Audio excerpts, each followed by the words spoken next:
آپ افراد سے التماس ہے کہ ایک مرتبہ سورہ الحمد اور سورہ توحید کی تلاوت کر کے سید علی رضا مرحوم کے نام پڑھ کر کے ایصال فرما دیں۔ لا حول ولا قوة الا باللہ العلی العظیم۔ اعوذ باللہ السمیع العلیم من الشیطان اللعین الرجیم۔ بسم اللہ الرحمن الرحیم۔ الحمد للہ الذی ہدانا لہذا وما كنا لنهتدي لولا أن هدانا الله لقد جاءت رسل ربنا بالحق الصلاة والسلام التحية والإكرام على صاحب الحوض الكوثر والخطبة والمنبر والركن والمشعر والوجه الأنور والخد الأقمر والجبين الأزهر والنصب الأطهر والحسب الأشهر صاحب الفضل والعطاء والجود والسخاء والنور والضياء العبد المؤيد والرسول المسدد مولانا ابی القاسم محمد وعلى عطرته الطاهرة وذريته النجباء السعداء لا سيما على بقية الله الأعظم في الأرضين أما بعد فقد قال رب العالمین فی کتابہ المبین۔ بسم اللہ الرحمن الرحیم۔ کتب علیکم اذا حضر احدکم الموت ان ترک خیرا الوصیۃ للوالدین والاقربین۔ صلوات۔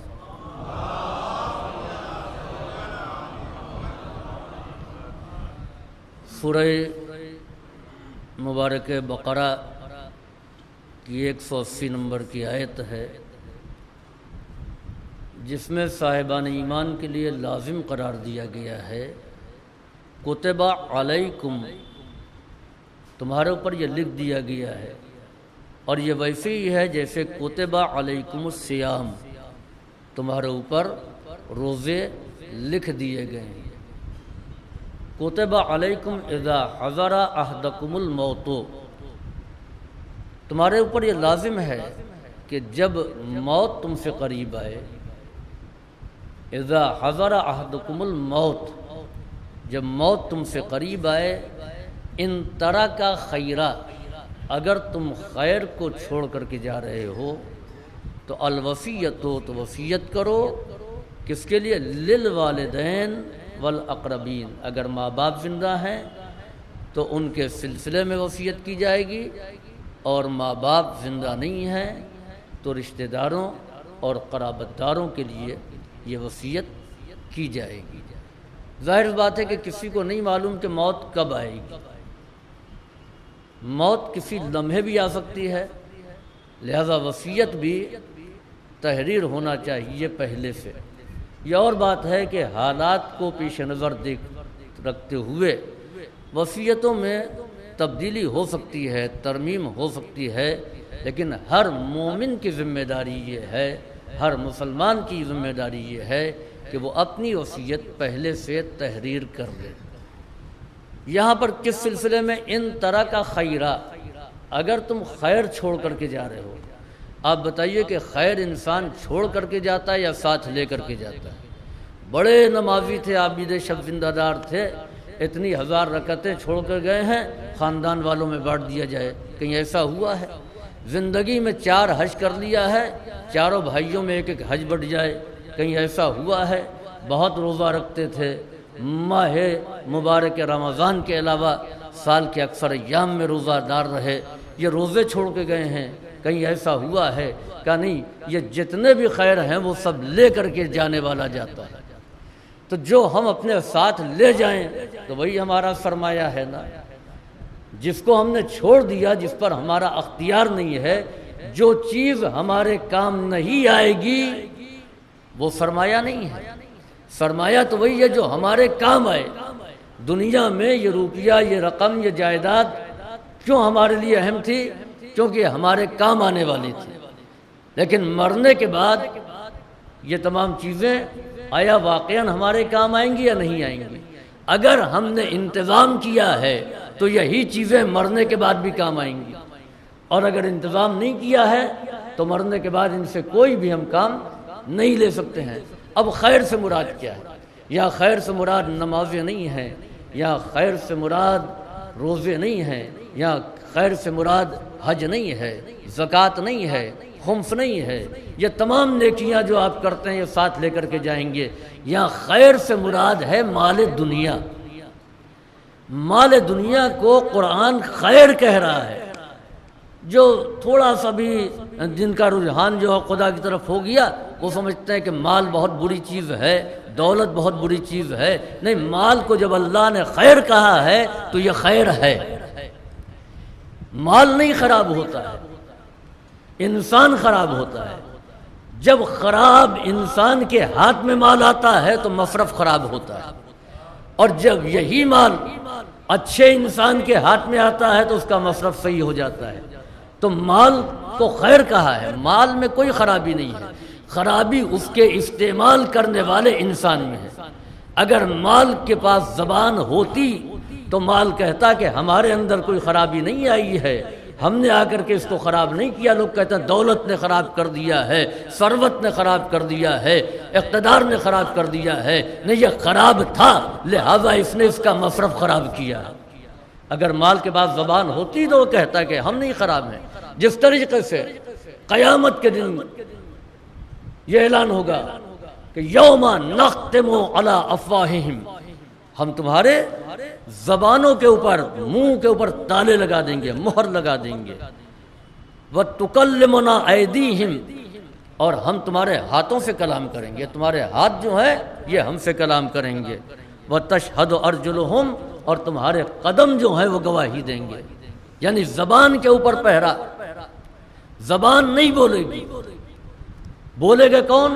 ہاتھ۔ بولے گا کون؟ قدم بولے گا۔ یہ خلاف ہمارے گواہی دیں گے۔ اچھا، جب یہ ہاتھ پیر گواہی دیں گے تو انسان کہے گا کہ لما شہدتم علینا، کہ تم نے ہمارے خلاف کیوں گواہی دی؟ تو قالوا انطقنا اللہ الذی انطقا کل شیء، اس پروردگار نے ہم کو قوت گویائی عطا کی ہے جس نے ہر شے میں قوت گویائی رکھی ہے۔ وہ پروردگار جو انگریزوں کو زبان تسبیح عطا کر سکتا ہے، وہ پروردگار جو حجر اسود میں زبان سلام رکھ سکتا ہے، وہ پروردگار جو درخت سے انی انا اللہ کی آواز پیدا کر سکتا ہے، تو اس نے زبان پر پہرا بٹھایا اور ہاتھ گواہی دے رہے ہیں۔ یہ ہاتھ گواہی دے رہے ہیں، یہ پیر گواہی دے رہے ہیں۔ جب زبان پر پہرا بٹھایا ہے تو یہ انسان کیسے کہہ رہا ہے لما شہدتم علینا، تم نے ہمارے خلاف گواہی کیوں دی؟ دیکھیں، یہ کسی چیز کی پابندی جو ہے وہ پابندی کا ایک مخصوص انداز ہوتا ہے۔ جیسے جناب مریم کے پاس قوم آئی کہ مریم یہ بچہ کہاں سے آیا، تو آپ نے کہا انی نذرت للرحمن صوما فلن اکلم اليوم انسیا، آج میں نے رحمان کے لیے روزے کی نیت کی ہے، آج میں کسی انسان سے کلام نہیں کروں گی۔ تو یہ کہہ تو رہی ہے نا، ایک طرف روزہ ہے اور اس زمانے کا روزہ وہ کہ جس میں کھانا پینا ہی منع نہیں تھا بلکہ بات کرنا بھی منع تھا۔ عورتوں کے لیے تو بہت مشکل یہ روزہ تھا کہ جہاں کلام کرنے کی اجازت نہیں ہے۔ ایک طرف یہ کہ روزہ میں نے رکھا ہے اور دوسری طرف کہہ رہی ہیں، اشارے سے نہیں کہا، زبان ہی سے کہا کہ انی نذرت للرحمن صوما فلن اکلم اليوم انسیا۔ تو اس کے معنی یہ ہیں کہ ہر چیز کے لیے منع نہیں کیا گیا تھا، بعض چیزوں کی اجازت تھی، یعنی یہ کہہ سکتی تھیں کہ ہم نے رحمان کے لیے روزے کی نیت کی ہے، لہذا میں کچھ نہیں بول سکتی، تو اتنا کہنے کی اجازت تھی، تبھی جناب مریم نے یہ کہا۔ اسی طریقے سے جب مہر لگائی گئی زبان پر کہ آج ہم نے زبان پر مہر لگا دی اور تکلمنا، اور ہم کلام کریں گے تمہارے ہاتھوں سے اور تمہارے پاؤں گواہی دیں گے، تو اس وقت انسان یہ کہے گا، کیا کہے گا کہ لما شہدتم، تم نے ہمارے خلاف کیوں گواہی دی؟ تم ہمارے ہاتھ تھے، تم ہمارے پیر تھے، اور تم ہمارے ہی خلاف بول رہے ہو۔ تو یہ ہاتھ پاؤں کہیں گے کہ اس پروردگار نے ہم کو قوت گویائی دی ہے کہ جس نے ہر شے میں قوت گویائی کو پیدا کیا ہے۔ یہ مزاج انسان کا آپ دیکھیے، یہ وہ انسان اپنے ہاتھ پاؤں سے کہہ رہا ہے جو قبر کی سختیوں کو دیکھ چکا ہے، سوال نکیرین کا سامنا کر چکا ہے، محشر کی حشر سامانیوں کو دیکھ چکا ہے، اور اس کے باوجود رعونت اور فرعونیت یہ کہ تم نے ہمارے خلاف گواہی کیوں دی۔ ہاتھ بتائیں گے کہ کیا کیا ہے، قدم بتائیں گے کہ ہم ان کو لے کر کے کہاں گئے تھے، تو یہ گواہی دیں گے۔ تو یہ مزاج فرعونیت ہے۔ فرعون نے کیا کہا تھا جب ساحران فرعون ایمان لائے کہ آمنا، ہم ایمان لے آئے برب العالمین، عالمین کے رب پر، رب موسیٰ و ہارون، ہارون اور موسیٰ کے رب۔ تو فرعون نے کیا کہا جبکہ یہ سمجھ چکا تھا کہ یہ ایمان لے آئے، ان کو ہمارا خوف نہیں ہے، ہمارے لشکر کا خوف نہیں ہے، ہمارے اسلحوں کا خوف نہیں ہے، انہوں نے برملا ہمارے سامنے ہماری خدائی کا انکار کر کے رب العالمین کی ربوبیت کا اقرار کر لیا ہے۔ فرعون نے کہا کہ تم کیسے ایمان لائے میری اجازت کے بغیر؟ یعنی یہ فرعونیت ہے کہ ٹھیک ہے تم ایمان لے آئے موسیٰ کے رب پر، تو مجھ سے پوچھنا تو چاہیے تھا کہ میں اتنا بڑا رب اعلیٰ ہوں کہ رب موسیٰ پر بھی اگر کوئی ایمان لائے تو مجھ سے اجازت لے کر کے آئے۔ انہوں نے جواب دیا ہم اپنے رب کی بارگاہ میں پلٹ چکے ہیں، ہم کو تمہارے کسی چیز کا خوف نہیں ہے۔ اس نے کہا اچھا تو پھر سزا بھگتنے کے لیے تیار ہو جاؤ، تمہارا ہاتھ اور پاؤں کاٹا جائے گا، زبانیں کاٹی جائیں گی، تم کو سولی پر چڑھا دیا جائے گا۔ تو انہوں نے کہا کہ ہم تو یہی چاہتے ہیں، اس طریقے سے ہم اپنے رب کی بارگاہ میں پہنچ جائیں گے۔ صلوات بھیجیے بر محمد والے محمد۔ تو اسی طریقے سے اگر مال کو اللہ زبان عطا کر دیتا، اور عطا کرے گا، آج نہیں تو کل وہی مال گواہی دے گا کہ ان کو کہاں خرچ کیا گیا ہے، جہاں خرچ نہیں کیا جانا چاہیے تھا وہاں پر خرچ کیا گیا ہے۔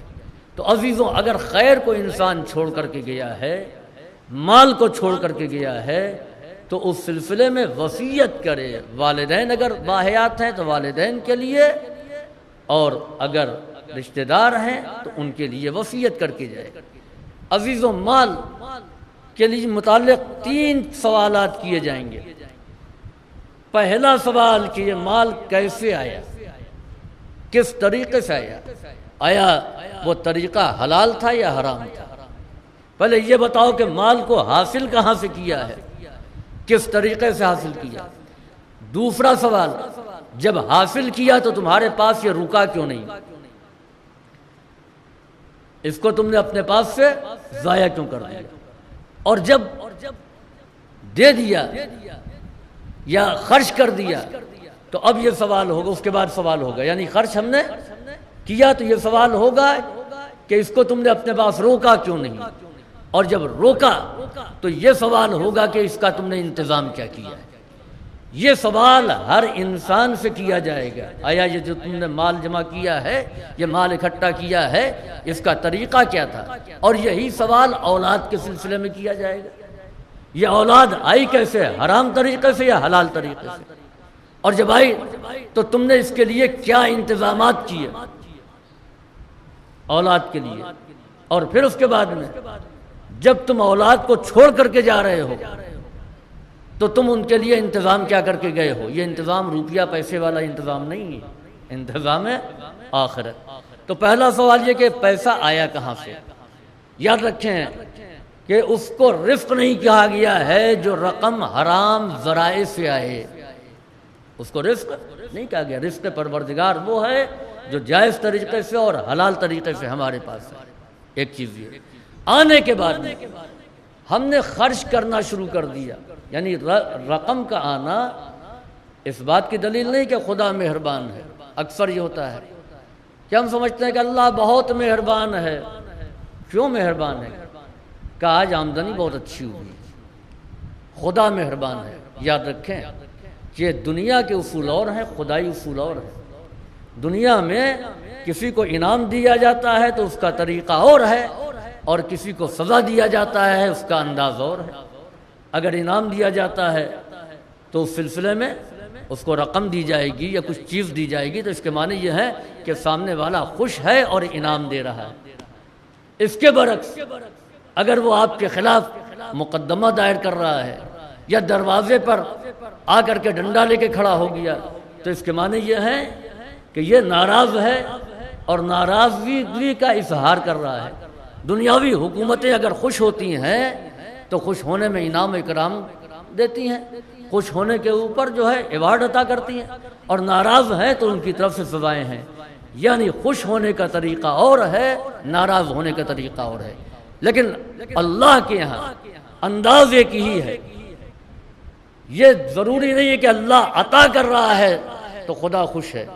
اگر ہم کو 5,000 روپے مل گئے، آج خدا بہت مہربان ہے، تو جس کو 5 ملین مل گیا تو اس نے گویا رضائے پروردگار خرید لیا ہے، اس سے اللہ راضی ہو گیا.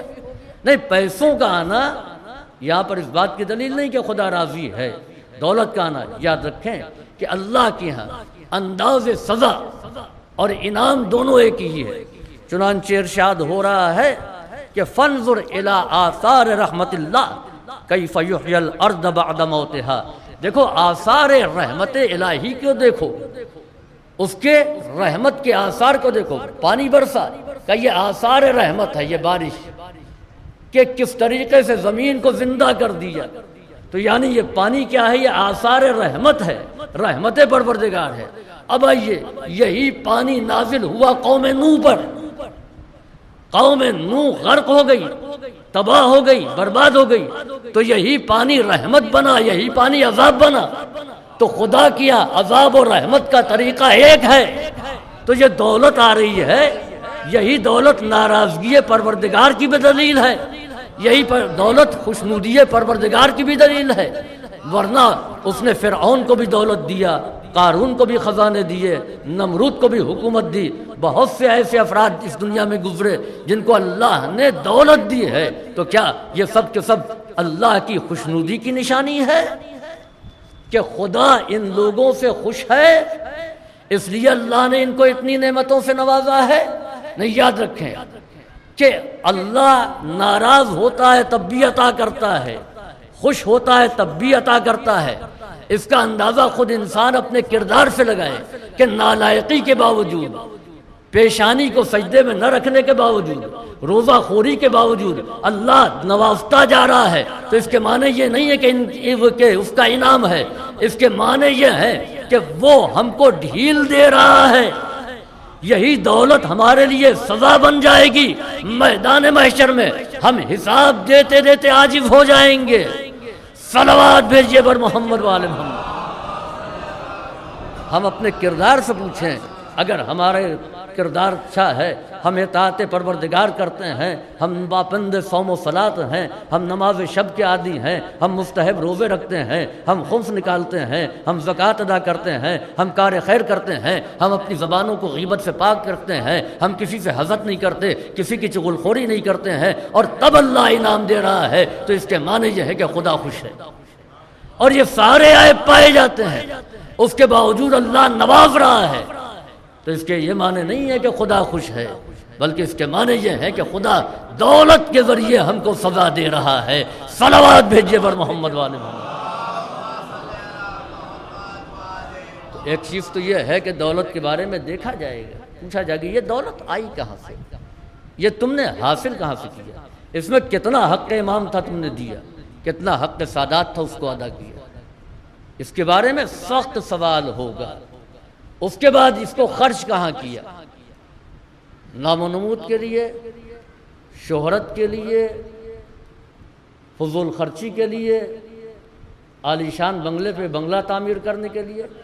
چنانچہ بہت ہی عالیشان محل ہارون رشید نے بنایا۔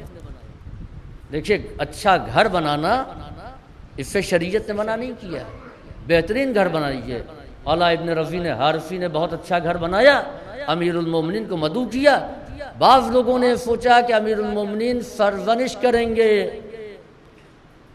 مولا داخل ہوئے، اعلیٰ سے کہا بہت اچھا گھر بنایا ہے، بہت اچھا گھر بنایا ہے، تم اس سے بہتر گھر بناؤ۔ کہا مولا ساری پونجی ختم ہو گئی، اب اس سے بہتر گھر کہاں بنے گا؟ کہا اس سے بہتر گھر آخرت کے لیے تعمیر کرو۔ کہا مولا وہ کیسے؟ کہا اس گھر میں مہمان نوازی کرو، آخرت میں خدا تم کو اس سے بہتر گھر عطا کرے گا۔ تو عزیزوں، مکان بنانے کے لیے نہیں منع کیا، لیکن مکان کا اثر ہمارے کردار پر نہ پڑے، بلکہ ہمارے کردار کا اثر گھر کے در و دیوار پر نظر آئے، آیات پروردگار نظر آئے، احادیث معصومین نظر آئے، یہ انداز ہو۔ تو ہارون رشید نے بہت شاندار محل بنایا۔ اچھا، بہت سے محل تو اس کے پاس تھے، کہاں اس کو رہنا ہے؟ جیسے عرب کے شیوخ بناتے ہیں، ایک ہفتے کے لیے جانے کے لیے، 2 دن کے جانے کے لیے کہیں پیرس میں، کہیں لندن میں ان کے محل بنے ہوئے ہیں۔ تو بہلول سے ہارون رشید نے کہا کہ بہلول، یعنی دنیا بہلول کو دیوانہ کہتی تھی، لیکن ہارون جانتا تھا کہ بہلول دانا کا نام ہے، اور جب جناب بہلول کو لوگ دیوانہ کہتے تھے تو جناب بہلول مسکرا کے کہتے تھے کہ تم ہم کو دیوانہ کہہ رہے ہو، تمہارے اس کہنے پر ہم کو کوئی حیرت نہیں ہے، تمہارے اجداد تو وہ ہیں کہ جنہوں نے صاحب عقل کل پیغمبر کو دیوانہ کہا ہے۔ تو بہلول سے کہا کہ اس پر ایک حسین سا جملہ، اچھا لوگوں کی خواہش ہوتی گھر بنا ہے تو کچھ بتا دیجئے۔ تو بہلول نے کہا کہ رفع التین علی التین ووضع الدین، مٹی کو مٹی پر بلند کیا گیا ہے اور دین کو برباد کیا گیا ہے۔ کہ یہ کون سا جملہ ہوا؟ ہم کہہ رہے ہیں کہ ایک اچھا سا جملہ لکھو، تم کہہ رہے ہو کہ مٹی کو، یعنی رفع التین علی التین ووضع الدین، یعنی مٹی کو مٹی پر بلند کیا گیا اور دین کو ضائع کیا گیا۔ کہ یہ کون سا جملہ؟ کہ سنو، اگر تم نے اس کو اپنے حلال کی کمائی سے، اگر تم نے اس کو اپنے حلال کی کمائی سے حاصل کیا ہے تو بھی اسراف کیا، اس لیے کہ تمہارے پاس بہت سے مکانات اور محل ہیں، اور اگر سرکاری خزانے سے جو عامت المسلمین کا حق ہے اس سے تم نے بنوایا ہے تو خیانت کی۔ یہ ہے اسراف، یعنی مال کو کہاں خرچ کیا ہے، کس راہ میں خرچ کیا ہے۔ چنانچہ تاریخ کی سب سے بڑی فضول خرچی وہ مامون رشید اور حسن ابن سہل کی دختر پوران دخت کی شادی، جس میں 80 کروڑ دینار خرچ کیا تھا اس نے، سہل نے 80 کروڑ دینار، 27,000 ملاح صرف لوگوں کو لانے لے جانے کے لیے معمور کیے گئے تھے، اتنی کشتیاں تھیں۔ جتنے سرداران لشکر تھے ان کو، جو بارات میں آئے تھے، ان کو ایک ایک پراپرٹی اور جاگیر دی گئی تھی ان کی پرچی میں۔ جتنے باراتی تھے ان کو اشرفیاں دی گئی تھیں، نوادرات دیے گئے تھے۔ ایک اتنی مہنگی شمع جلائی گئی تھی کہ جس کو خود ہارون رشید کی زوجہ زبیدہ نے یہ کہہ کر کے بجھا دیا کہ بہت فضول خرچی ہے، اور مامون رشید جیسے بادشاہ نے بھی کہا کہ اتنا خرچ نہیں کرنا چاہیے تھا۔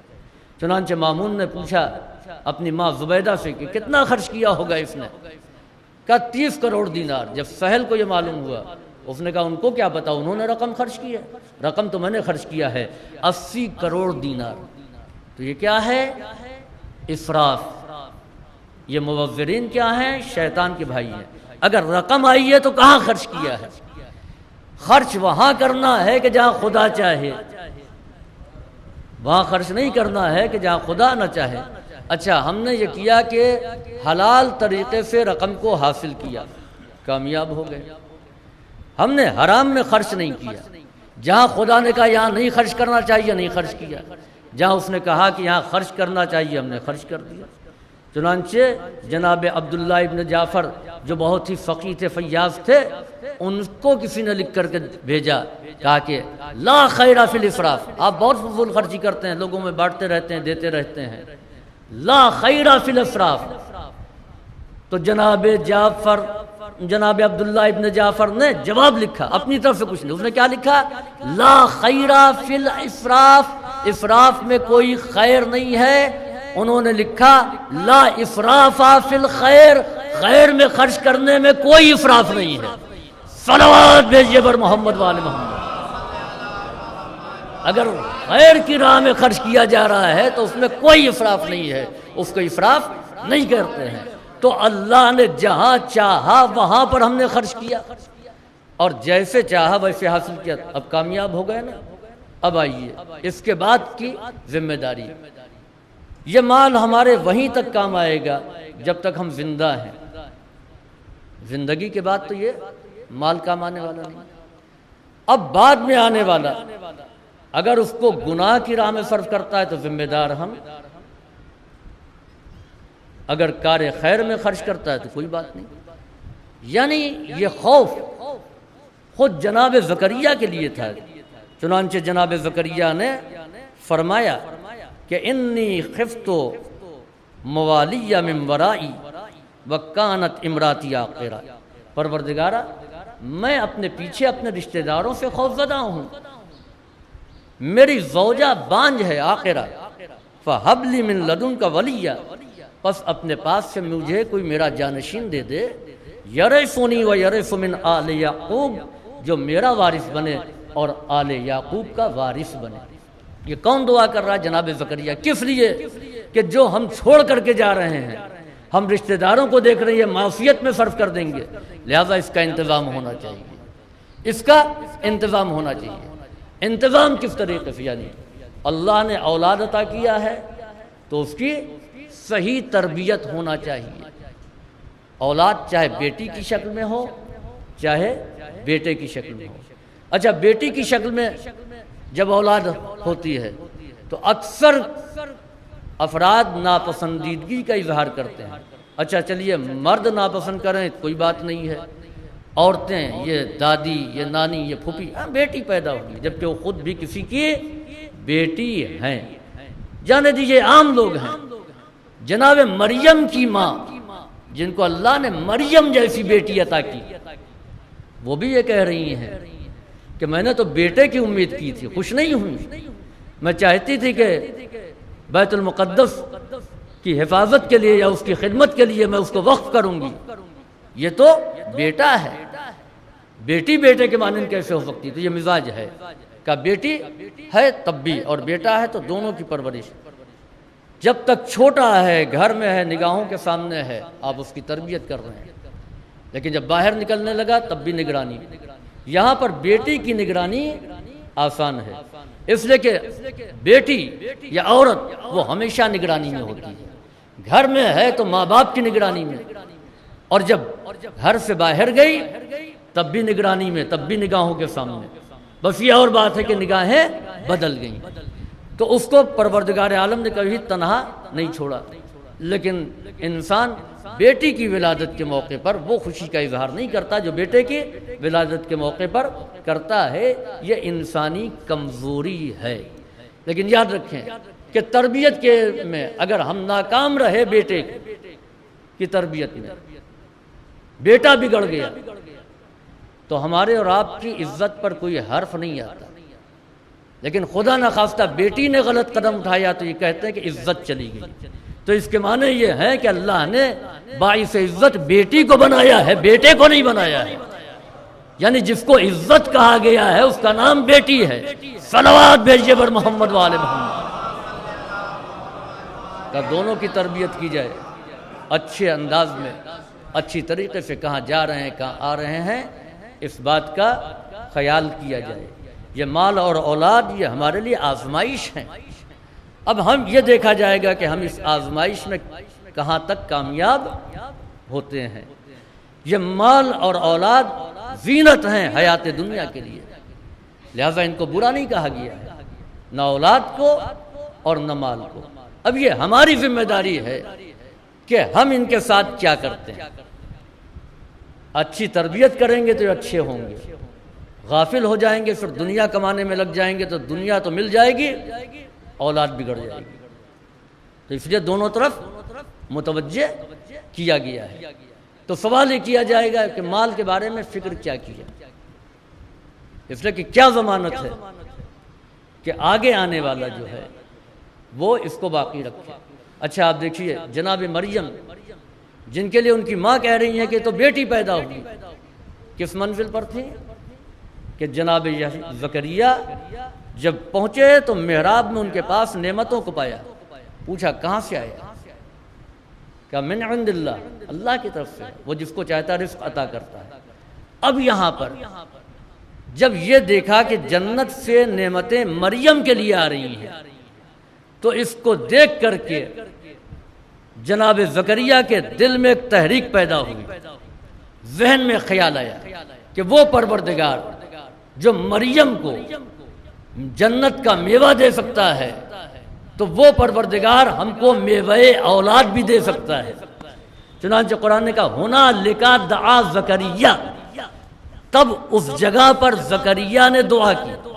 یہ تحریک کس سے ملی، یہ خیال کس کے عمل سے آیا؟ یعنی مریم کو دیکھ کر کے نبی کے ذہن میں خیال آیا، نبی ہوتے ہوئے ان کے ذہن میں یہ خیال نہیں آیا، جبکہ مریم نبی نہیں ہے۔ مریم کے عمل کو دیکھ کر کے نبی کے ذہن میں تحریک پیدا ہوئی کہ ہم کو بھی خدا سے طلب کرنا چاہیے، جب ان کو میوہ دے سکتا ہے پھل کی شکل میں تو ہم کو میوہ اولاد کیوں نہیں دے سکتا، میوہ دل کیوں نہیں دے سکتا ہے؟ تو عزیزوں جناب زکریا نے جناب مریم کے ہاں سے درس لیا۔ تو اس کے معنی یہ ہے کہ مریم ایک نبی کی لیے اشارہ بنی کہ آپ کو بھی دعا کرنا چاہیے، جبکہ مریم نبی نہیں تھی۔ تو مریم کا مرتبہ آپ پہچانے کہ جن کو دیکھ کر کے ایک نبی سبق لے، اس کردار کا نام ہے مریم، اس کردار کا نام ہے مریم۔ اب آئیے پیغمبر اسلام یہ ارشاد فرماتے ہیں کہ اگر علی نہ ہوتے تو فاطمہ کا کوئی کفو نہ ہوتا، نہ آدم نہ ان کے علاوہ، یعنی انبیاء میں بھی ان کا کوئی کفو نہ ہوتا۔ زکریا نبی ہوتے ہوئے مریم ان سے افضل قرار پائیں تو فاطمہ کا کوئی کفو انبیاء میں نہیں۔ تو اس کے معنی یہ ہے کہ فاطمہ کل انبیاء سے بہتر، اب جو ان کا کفو ہے وہ کل انبیاء سے بہتر ہوگا۔ صلوات بھیجیے بر محمد والے۔ تو عزیزوں اب جو مال کو چھوڑ کے جا رہے ہیں تو اس کے لیے کیا انتظام ہے؟ کہ اب اس کا انتظام یہ ہے کہ اس کے لیے وصیت کر کے جاؤ، وصیت کر کے جاؤ۔ اچھا وصیت میں بھی ایک حصے کی وصیت ہوگی، 2 حصہ وارثوں کو ملے گا۔ وقف اور وصیت میں یہی فرق ہے کہ وقف آپ زندگی میں کر سکتے ہیں، مرنے کے بعد نہیں۔ یہ نہیں کہ جب تک ہم زندہ ہیں یہ ہمارا، مرنے کے بعد کوئی اختیار ہی نہیں رہے گی آپ کو۔ مرنے کے بعد اختیار کسی انسان کا اس کی زمین پر، اس کی جائیداد پر، اس کی دولت پر نہیں رہ جاتا۔ وہ تو بیچارہ یہ بھی نہیں پوچھتا کہ ہم نے اتنا چھوڑا ہے، تم ہمارے ایصال ثواب کے لیے اتنا کم کیوں خرچ کر رہے ہو۔ وہ تو وارث کو ملے گا، اور وارث لائق ہو یا نالائق ہو، آق ہو گیا تب بھی میراث سے محروم نہیں ہوگا۔ رشتہ داری کی بنیاد پر میراث ملتی ہے، کردار کی بنیاد پر نہیں۔ تو میراث تو اس کو ملے گی، اور کیوں ملے گی؟ یعنی کیوں ملے گی؟ کیونکہ رشتہ داری کی بنیاد۔ میراث کون دے رہا ہے؟ مرنے والا ہے، مرنے والا تو ہاتھ بھی نہیں ہلا سکتا ہے، تو وہ نہیں دے رہا۔ کون دے رہا؟ پروردگار دے رہا۔ میراث حکم پروردگار سے دی جائے گی۔ یہی وجہ ہے کہ جو کافر ہو جائے یعنی خدا کو نہ مانے تو خدا اس کو میراث سے بھی محروم کر دیتا ہے۔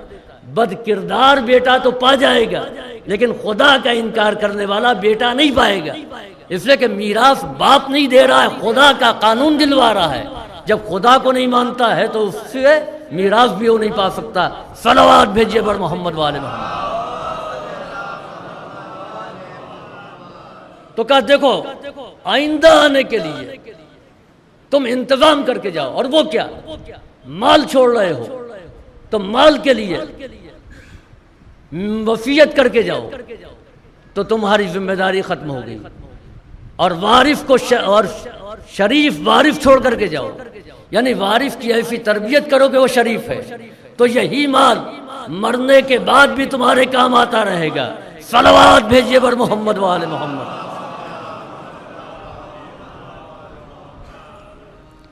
تو عزیزوں، یہ مال کے بارے میں سوال ہوگا کہ مال کو کہاں سے حاصل کیا اور کہاں خرچ کیا، اور آنے کے بعد تم انتظام کیا کر کے آئے ہو۔ اور بہترین انتظام ہے خیر جاریہ۔ خیر جاریہ سے بہتر کوئی انتظام نہیں ہے۔ اب مثال کے طور پر یہ جو میں ایک مجلس پڑھ رہا ہوں علی رضا مرحوم کی، جو طالب علم تھا ہمارے مدرسے کا، آج وہ شہر کا ایک عالم دین ہوتا، ماں باپ نے ایک راہ میں لگایا، علم کی راہ میں حصول علم کرتے ہوئے کوئی اس دنیا سے فوت کر جائے تو وہ شہید ہے، اس کی موت شہادت کی۔ اس راہ میں والدین نے اس مرحوم کو لگایا، اتنا عرصہ گزر گیا، لیکن ایصال ثواب کی مجلس ہر سال منعقد ہو رہی ہے۔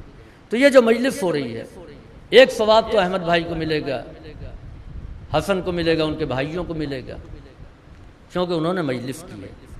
ایک ثواب علی رضا مرحوم کو ملے گا، دو ثواب ہو گیا ان کے ایصال ثواب کے لیے، اور ایک ثواب اس مجلس کا آپ لوگوں کو ملے گا جو مجلس میں شریک ہوئے ہیں۔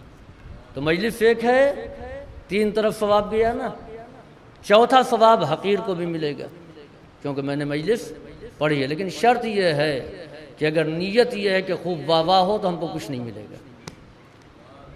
نیت یہ ہے کہ دین کا پیغام پہنچ جائے، معارف اہل بیت بیان کر دیں تو ہم کو ثواب ملے گا۔ تو ایک ثواب ہم کو، ایک ثواب ہمارے ماں باپ کو ملے گا کہ جنہوں نے ہم کو اس راہ میں لگایا ہے، اور یہ ثواب جاری ہے، یعنی ہم نے جن کو پڑھایا ان کا ثواب، انہوں نے جن کو پڑھایا ان کا ثواب، ہزاروں لاکھوں شاگرد، یہ ثواب وسیع تر ہوتا جائے گا۔ یہ ہوا۔ ایک ثواب ہمارے اساتذہ کو ملے گا کہ جنہوں نے ہم کو اس لائق بنایا۔ دیکھیے مجلس ایک ہے، ثواب کتنا بڑھتا چلا جا رہا ہے، اور ایک ثواب ان بانیان ادارہ کو ملے گا کہ جنہوں نے اس ادارے کی تعمیر کی۔ ایک ثواب ان لوگوں کو ملے گا جنہوں نے اس ادارے میں کسی بھی طریقے سے بأی نحو مدد کی ہے، کسی بھی طریقے سے مدد کی ہے۔ یاد رکھیں کہ اگر مدد کریں گے آپ ادارے کی، اگر آپ اس کی مدد کریں گے، امداد کریں گے، تو وہ کار خیر ہے اور صدقہ جاریہ ہے، اس کا ثواب مسلسل ملتا رہے گا جب تک بچے پڑھتے رہیں گے، قرآن پڑھتے رہیں گے۔ اس کے علاوہ اگر آپ تخریب کر رہے ہیں اور اس کی برائی کر رہے ہیں اور مذمت کر رہے ہیں، اس کے معنی یہ کہ آپ اس ادارے سے بغض رکھتے ہیں۔ اگر غلطیاں اور کمیاں ہیں تو مجھ سے بیان کیجیے، یہ راستوں میں کیوں بیان کر رہے ہیں، یہ چوراہوں پر کیوں بیان کر رہے ہیں؟ آپ کو درد ہے تو آئیے، آپ نے امداد کیا کی ہے، مدد کیا کی ہے، آپ کو کیا حق ہے کہ آپ چوراہوں پر بات کریں؟ ہم لوگوں نے خدمت کی ہے، کر رہے ہیں، اور انشاءاللہ چلے جائیں گے، یہ ادارہ باقی رہے گا۔ یہ آپ کے شہر کی، آپ کے قوم کی شان ہے، یہ ہر مجلسی کا فریضہ ہے کہ اگر کوئی کچھ کہتا ہے تو اس کا جواب دے، اور واقعاً ہے تو آ کر کے پوچھے۔ یہ کیا بات ہے کہ بدگمانیاں پیدا کی جا رہی ہیں ادھر سے ادھر؟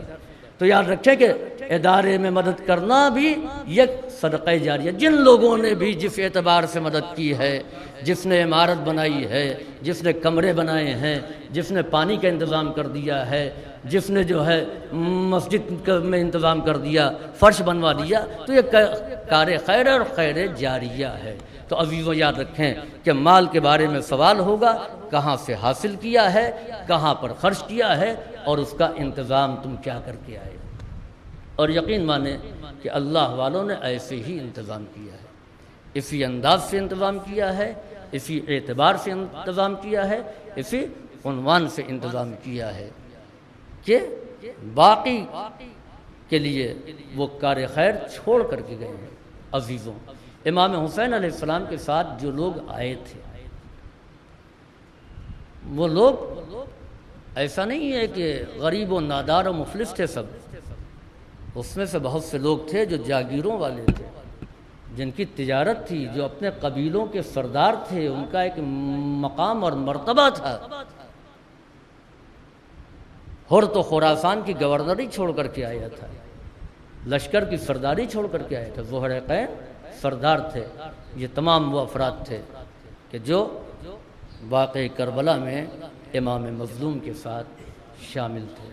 عزیزوں، امام نے جس دین کی اور جس شریعت کی حفاظت کی ہے، اس شریعت کی اہمیت کا اندازہ لگائیں کہ قربانیاں کتنی عظیم ہیں۔ ہوتا یہ ہے کہ زیادہ سے زیادہ دولت خرچ کر کے اپنی جان بچا لی جائے، کڈنی بدلنا ہے، 30 لاکھ کا خرچہ ہے تو خرچ کر دیں گے، جان بچا لیں گے۔ لیکن آپ دیکھیے کہ وہ کتنی قیمتی چیز تھی کہ جس کے لیے جان بچائی نہیں جا رہی تھی، قربان کی جا رہی تھی۔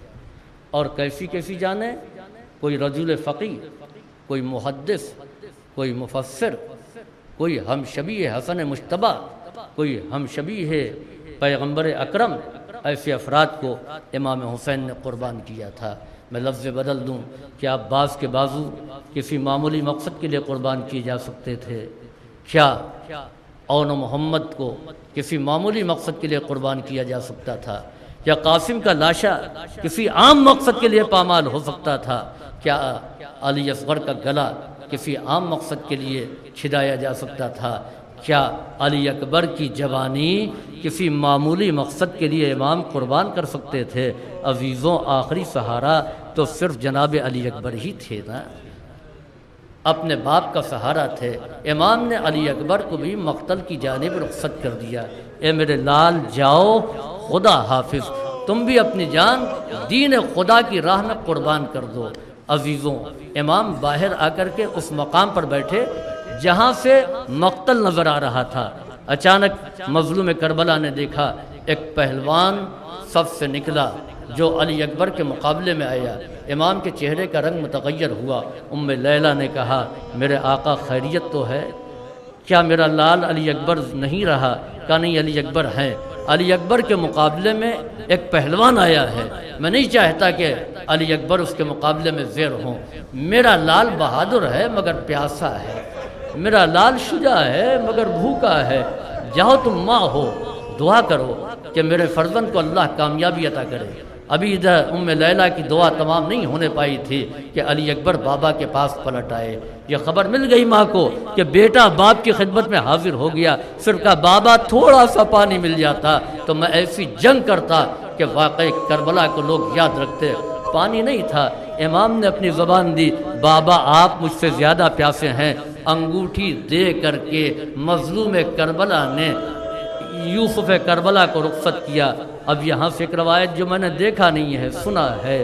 عزیزوں، امام علی اکبر کے پیچھے پیچھے چلنے لگے اور چلتے چلتے ٹھوکر کھا کے گر پڑے۔ جناب علی اکبر کے کانوں میں کسی کے گرنے کی آواز آئی۔ جناب علی اکبر وہاں پر رکے، مڑ کے دیکھا تو گرنے والا کوئی اور نہیں ہے، وہی رخصت کرنے والا بوڑھا باپ ہے۔ علی اکبر تڑپ گئے، اے بابا، جب آپ مجھے رخصت کر چکے تھے اب کیوں میرے پیچھے پیچھے آ رہے ہیں؟ ایک جملہ امام مظلوم نے کہا، اے میرے لال، کاش تم صاحب اولاد ہوتے تو مجھ سے یہ سوال نہ کرتے۔ میرے لال، میں یہاں پر کھڑا ہوں، دیکھو جب تک کہ میں نظر آتا رہوں تو مڑ مڑ کر کے مجھے دیکھتے رہنا۔ علی اکبر رکتے تھے، پیچھے مڑ کر کے بابا کو دیکھتے تھے، آگے بڑھتے تھے، بار بار مڑے اور باپ کے رخ انور کی زیارت کی۔ اس کے بعد مقتل میں چلے گئے۔ ارباب عزا جب شہداء کے سر نوک نیزہ پر نصب کر دیے گئے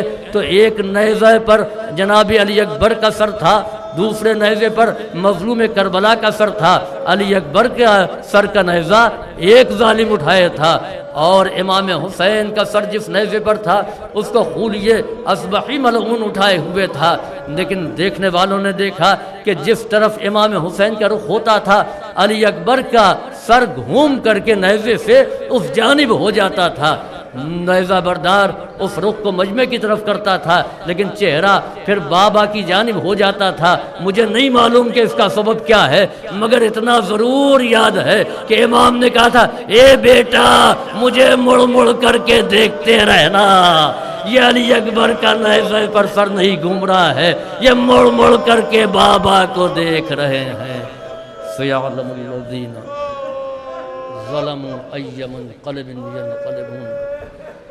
الا لعنت اللہ علی القوم الظالمین ربنا تقبل منا انک انت السمیع العلیم اللہم افعل بنا ما انت اہل ولا تفعل بنا ما نحن اہل بجاہ محمد و آلہ الطیبین الطاہرین۔